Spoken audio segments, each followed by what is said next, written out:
O paciente que possui um número excessivo de apneias durante a noite apresenta um risco maior no futuro de desenvolver infarto agudo do miocárdio e AVC, ou derrame, que são as principais causas de morte na idade adulta.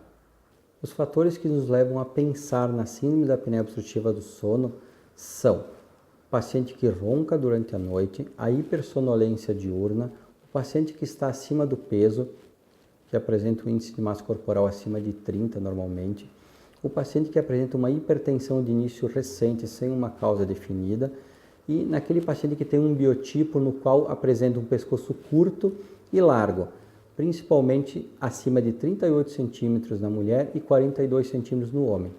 A mulher, principalmente depois da menopausa, apresenta um risco aumentado de ter essa síndrome devido à flacidez da musculatura da faringe ocasionada pela diminuição dos hormônios femininos.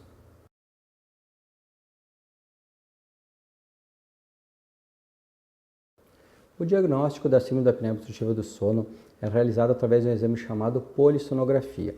Esse exame pode ser realizado a nível ambulatorial, chamada polissonografia tipo 3, no qual o paciente leva um aparelho para casa, dorme conectado a esse aparelho e ele vai registrar tanto o número de apneias, o número de roncos, os períodos que a pessoa tem alteração na frequência cardíaca e na saturação de oxigênio.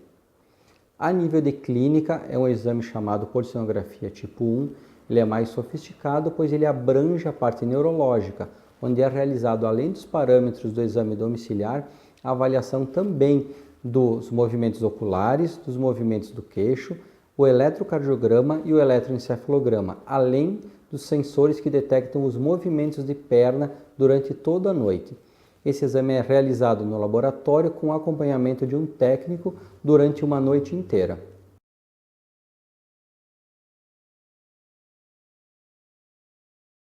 O tratamento da apneia do sono se baseia principalmente na gravidade dessa síndrome. A gente classifica como até 5 episódios por hora de apneia como normal, não sendo um problema patológico e não necessita tratamento. Entre 5 episódios a 15, classificamos como intensidade leve, de 15 a 30 moderada e acima de 30 é considerado uma síndrome da apneia obstrutiva do sono de intensidade grave. De acordo com esse diagnóstico, nós apresentamos 4 possibilidades terapêuticas principais para esse paciente. A avaliação clínica do paciente, juntamente com a polissonografia, nos possibilita indicarmos o melhor tratamento para esse paciente que possui a síndrome da apneia obstrutiva do sono.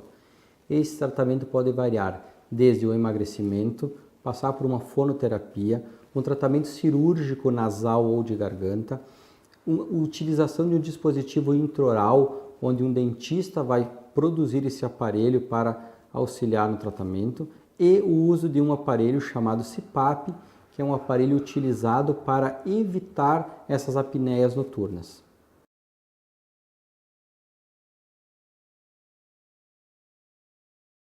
A principal forma de tratamento da síndrome da apneia obstrutiva do sono de intensidade moderada a grave é a utilização do CPAP, que nada mais é do que um aparelho que empurra ar pela via aérea do paciente.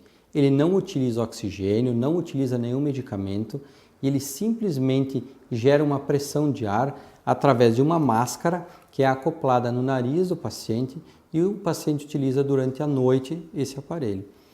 O principal benefício do CPAP a curto prazo é a eliminação do ronco noturno e da hipersonolência diurna que tanto atrapalha a pessoa na sua lida diária.